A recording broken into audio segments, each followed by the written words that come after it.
Right, well, here we are. This is eerily familiar, isn't it? It is. Yes, it is.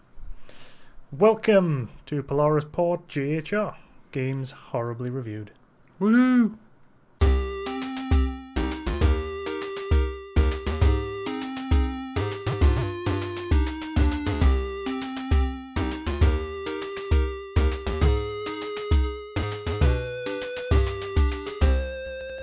I'm going to get a drink because my throat's dry already. What a start. I know.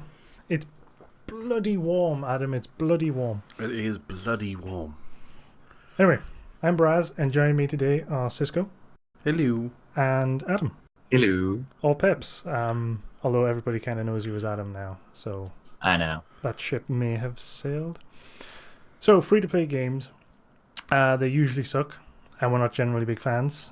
That's kind of why we're here, to see if we can find any gems amongst the sediment. Yep. I give you both a free-to-play game, and give you a week to play it. And now we're here to discuss it, and whether or not we would recommend it to anyone. Welcome to our free-to-play misery.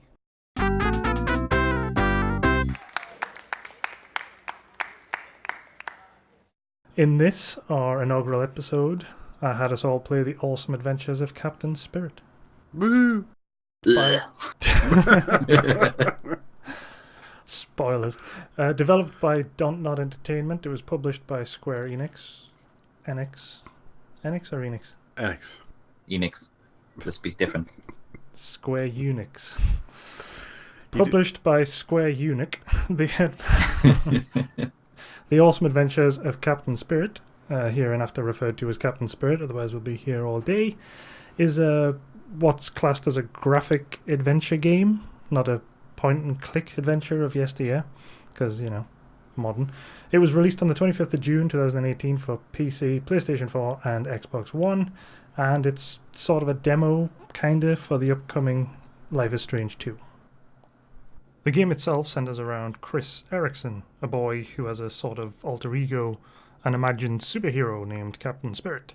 The game itself is a day in the, a Saturday morning actually in the life of Chris, and you're tasked with completing his quote awesome adventures, which aren't really all that awesome, they're pretty mundane, but that's kind of the point.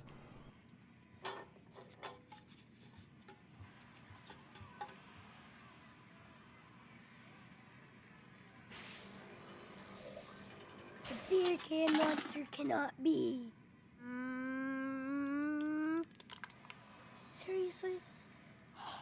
So, you two, what did you think of Captain Spirit? I enjoyed it for the most part. There's one thing that really knocked me off, but otherwise I thought it was a really well-crafted, well-told story. I thought there was a lot of attention to detail. I was expecting to hate the kid, but I actually didn't, and you actually end up feeling quite sorry for him, I would say. You're definitely sorry for him, what am I saying? There's no question about that. You feel sorry for him.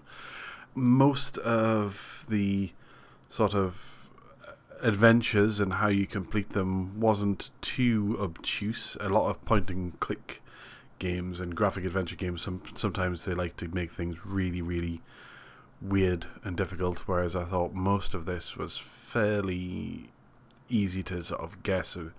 I think a first playthrough shouldn't take you more than 2 hours,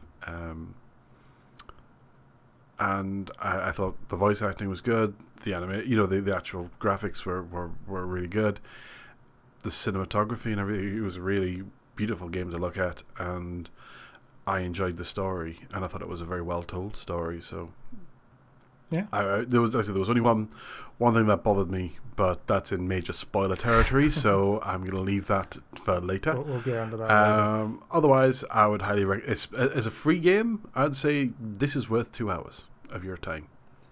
So Adam, from the early hints we're getting, you possibly don't fully agree with Cisco? Well, I'm probably going to sound heartless because I thought that kid was annoying as fuck. You see, I just wanted his dad to get up and throw a book at him or something. you see, the interesting thing when I was playing it was thinking, I wonder how Adam's going to react to this, given that he has kids. I've never thrown a shoe or a book at my kids though, so I'm not saying that's what I do, but I really wanted to with that kid. He annoyed you. What did he? What what was he doing that annoyed you so much? Just when you can't put your finger on it, it's just like he has this annoying voice, and is just the way he acts and talks all the way through, and you're like, shut up. It's like, I know you. Like, I guess it's a kid, and he's wants to pretend he's a superhero, but it's just like, grow up, kid. Yay! Yoo-ha! Woo! We're saved! It's a miracle! See, I get that, because that's what I was expecting. That's what I get from most kids in movies and/or games. I really do, but I didn't with this one. I did a little at the start, but after that, I quite got into the story and enjoyed it. So he didn't annoy me that way. Yeah, I mean, I agree with what you said. It's nice, visually. It's pretty game. It looks good, but again, when you're doing those scenes where you're looking out the tree and it's like doing a pan of the whole area, and then that music in the background, then what was with that music? It was just so soppy. I think the game is supposed to be quite soppy. I think that is, unfortunately, the main thrust of the game in some respects. I mean, the game it's an emotional story game. It's not.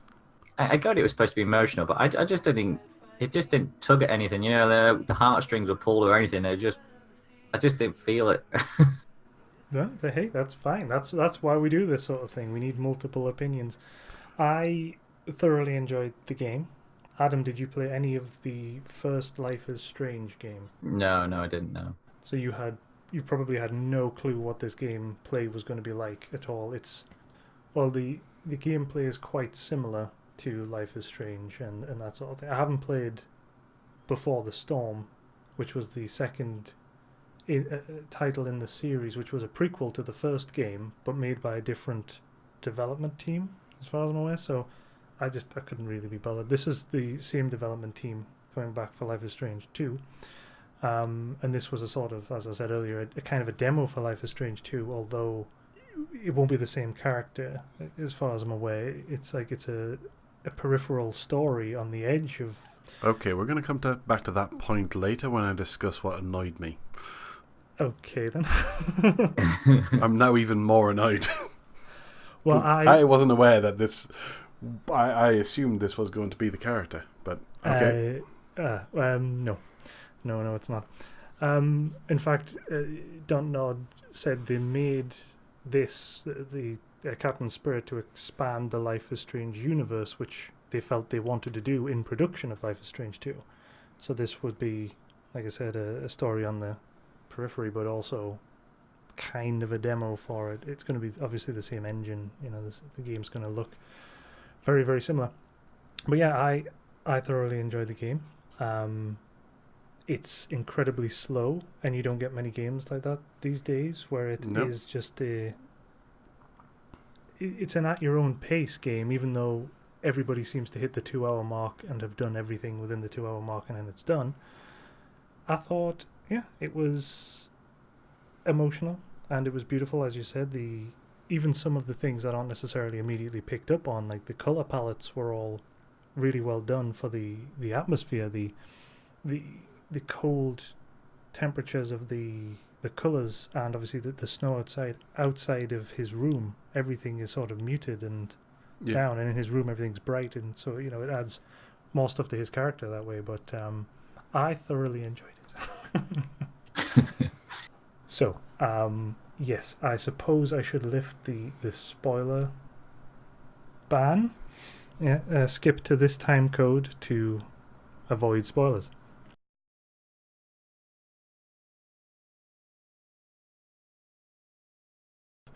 So yes, so basically the whole game hinges on neglect and child abuse. Oh, you wanted to tell her that I gave you the bruises, huh? No, I didn't say anything. I swear. Huh? You want to blame me for everything? Is that what you want, huh? Misery, depression, loss. What is does he drink that if it just makes him mad? You know, all the fun things. Oh yeah, it's really great dark themes. You play a child who is neglected and abused by his alcoholic father. I just sound like a heartless bastard now, don't I? Especially since you said you were pro abusive dad. Yes, the father has found it very difficult to continue his life, I suppose is the best way to put it, after the death of his wife. Yeah, but you find that out through exploration. So exploration and investigation. Yeah, it's kind of thrown upon. It doesn't. It's not too heavy-handed. Although I think there are some aspects of the father interaction which were a little heavy-handed, like where he says, "Oh, he's definitely going to take him to get a Christmas tree later," and then he immediately picks up an entire bottle of bourbon and walks to the TV. He's like, well, there's no suspense about what he's doing later and what our odds of getting to the tree shop are. The odds of us getting to the tree shop unbruised. I kind of thought the story like switched a little there because, like, you know, all the way through he's a bit of an ass, and then you think when the kid picks up that dart gun and shoots him, well, he suddenly stops being an ass and he's like, you got me, you can't kill zombie dad. It's like, well, no, you've been an ass all the way through it. You'd probably shout at him. Well, here's the thing with that, Adam. You might not even see the gun or use the gun. In my playthrough, I didn't use the gun for the simple fact that, I didn't want the kid to get beaten by his alcoholic father for shooting him with a dart. I literally did the exact same thing. I looked at that dart gun and gave me the option to shoot dad, and I thought, I'm not shooting an alcoholic father who... But I also think it's a good point where within the story and the way the story is told, the dad is not always, he's not constantly abusive father, and you find out through the story that he actually was a very good father up until the mother died, and that really plays strongly throughout. There's a good reason why Chris is perhaps as well adjusted as he seems. He's clearly fearful of the father, but he's trying to protect the dad as well. Yeah. So that's a strong dynamic, and I'm pretty sure that those sort of themes will spark with people who've gone through that kind of emotional abuse and the horrors of alcoholism in the family. It came across to me as very real. That's part of the reason why I really loved the story, is that the dad isn't constantly abusive.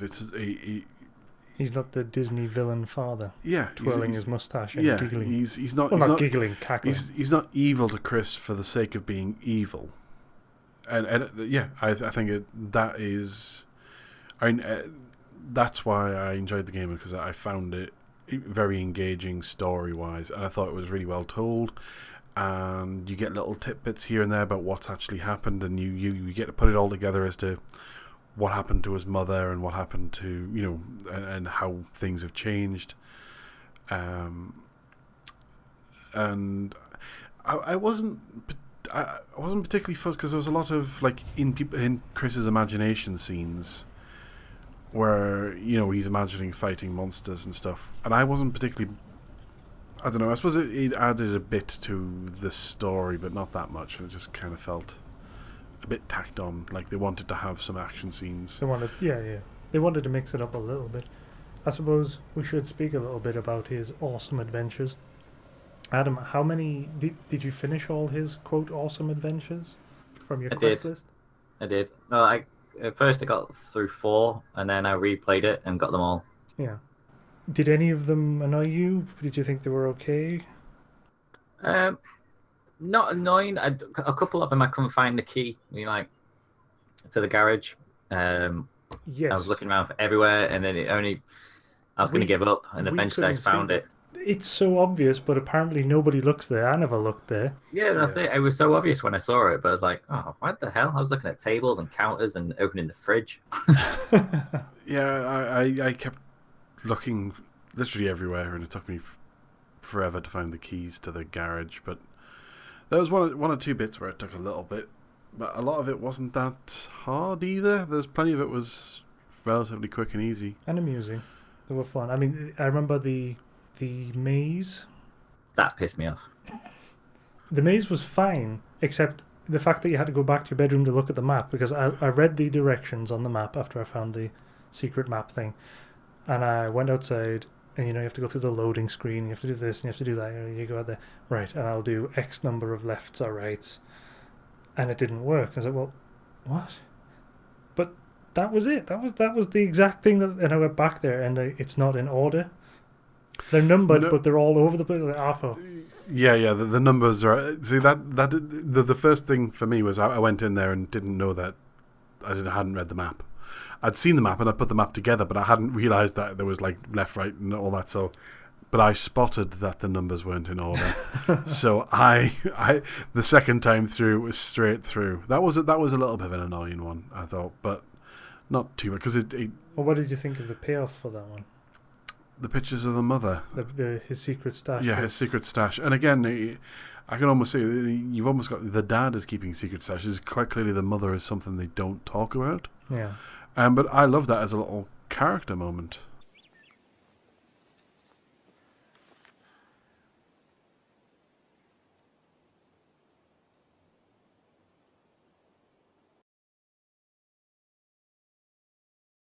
Quite clearly, the mother is a painful memory for both of them, and they don't discuss it. No. There's a lot of things like the mother's perfume, or the mother's favorite music LPs, or the fact that he's, like you said, the Christmas decorations are still away, even though it's basically coming up to Christmas time.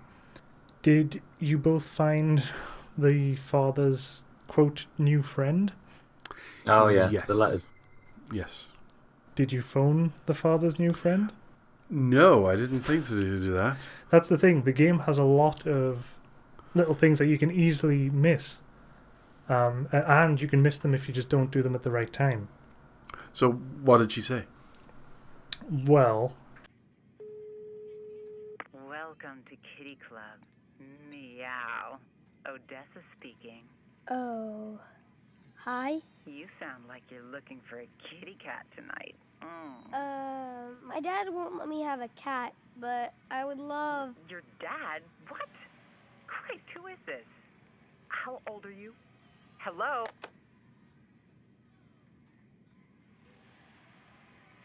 Did you both do the washing up successfully? Yes. Yeah, I believe so. I didn't. I broke a glass, and his dad gets pretty angry and annoyed at that.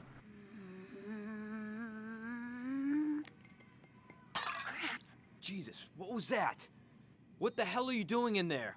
Because I did, quote, mega clean, which is his special superpower version of doing the dishes, which I think is only available if you've turned the water heater back on before you do the dishes, and then use your, quote, superpowers. Now, I know you cleaned them in cold water, Cisco. Yes, I did.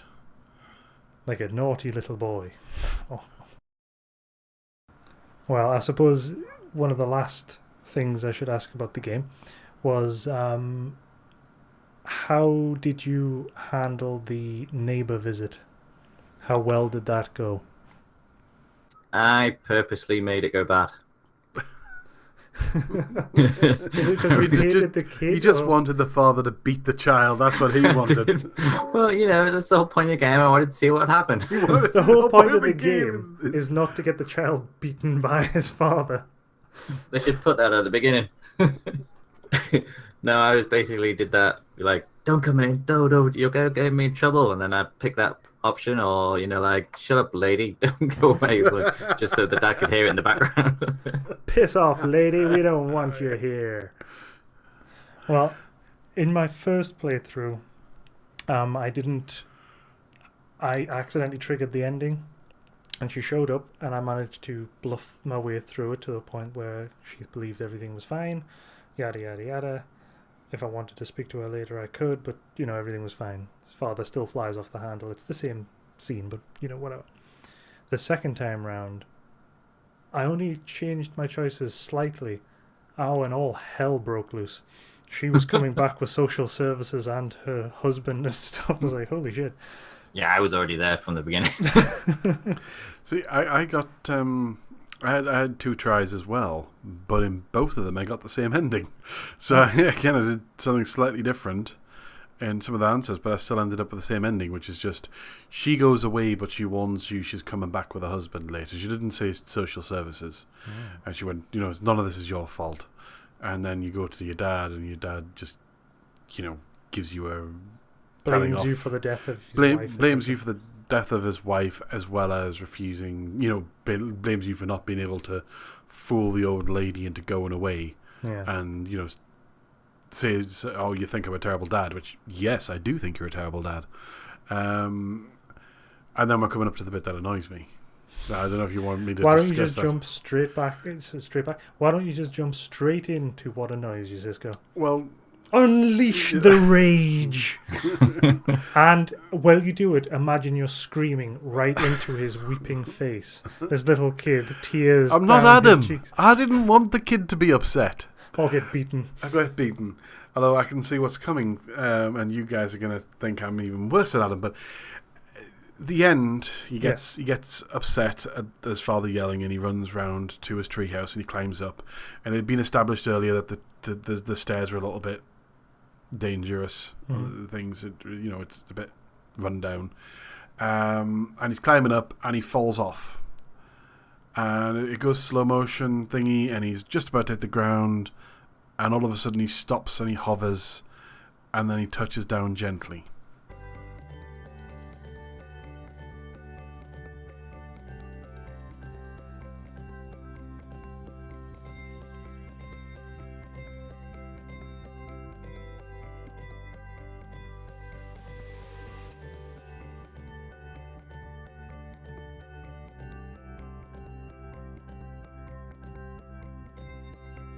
I fucking hated that.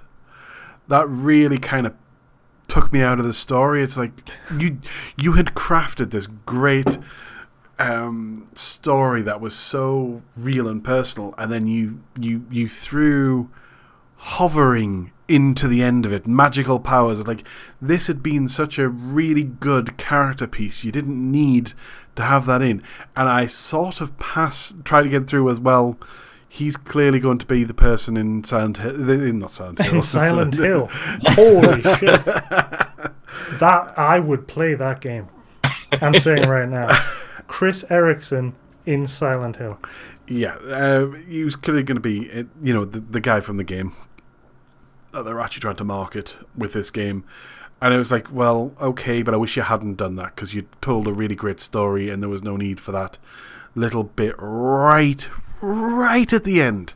Well, and I know it's horrible, because my version has the kid landing flat on his face after falling out of a treehouse.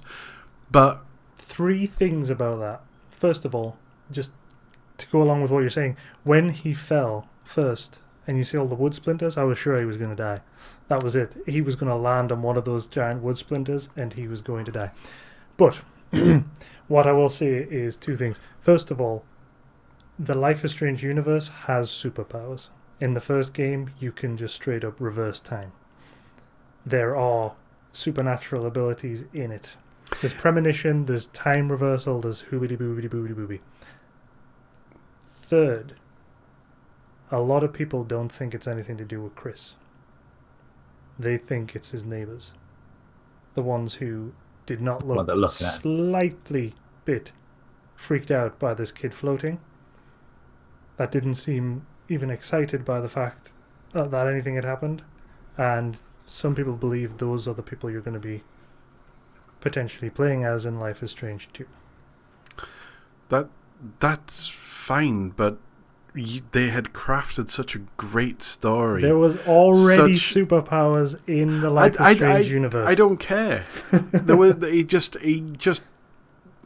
it spoiled the story. It spoiled the abuse story. I mean, I'm not saying I want him abused or anything, but you want him hurt. You want to see him land flat on his face and get injured. Adam wants him beaten by his old man. I'm the only one here who was pro-child not being injured. As horrific as that sounds, I enjoyed playing the abused child, and I think I think What? I've got something for you and Adam that you can do later. Is all I'm saying. He wants to abuse kids. You want to be an abused kid. Just saying. I can't really refute that. But no, I just thought it was such a great little cinematic piece, and I think a lot of people who've lived through that sort of thing would probably see something of the truth in there, and it's a good way to help other people who haven't gone through that sort of thing learn a bit more empathy about what the situation is, and you see things like defending the dad, and that the dad isn't all bad, and you understand the struggles you go through mentally to deal with that sort of situation, especially at a young age, and the superpowers bit at the end just kind of, oh right, he's super, it just pissed me off. And then I find out that not only that, he's not the one with superpowers, apparently somebody else is, and he's not even going to be in the next fucking game, so there was no need. Potentially. I mean, if you are playing as the neighbour of him, he's probably going to be in some capacity, but or maybe you just see him carted off by child services. But maybe it's the old woman. Adam, you're not particularly a big fan. No. So I have a question. Too slow. 92% of the 5,562 reviews on Steam were positive.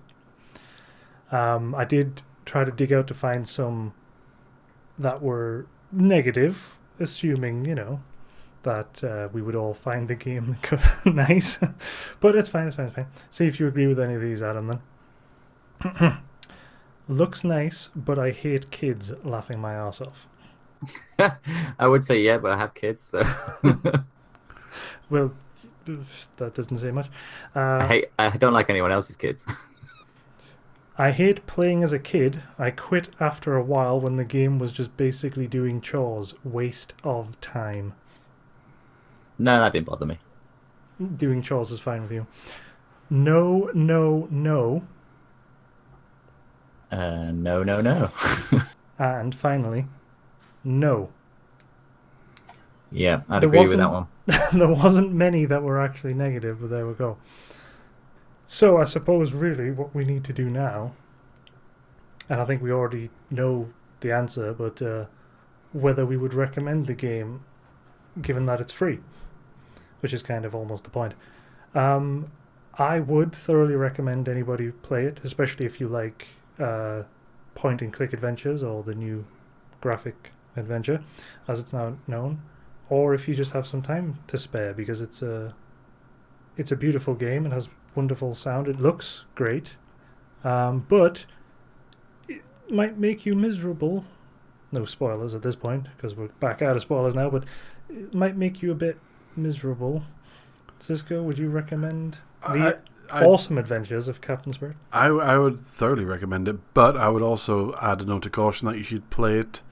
You should be sure you're in the right mood to play it. It's like watching certain movies where they're quite deep, and you if you're in a weird mood, or if you're tired and you're not going to be able to pay attention or anything like that, this isn't something that you can turn your mind off on. This is something that you've got to be focused on. So it's a yes, but you want to pick your right moment to play it. Okay, Adam? I'd probably change the title to not the awesome, but the mundane, just day-to-day work. I think that was the point, Adam. The kid is, quote, making his mundane life awesome because he's neglected, etc. But would you recommend the game? And if so, who to? No, I wouldn't. But if you have got like a couple of hours free, and it's there to do it if you're bored, but it'll just make you even more bored. Fine. Well, that's fine. So there we go. That was indeed that. Thank you both for wasting your time on free to play. No problem. Time's worth nothing anyway. This is where I listened back and find out that the audio was unusable. Oh yeah. Ugh.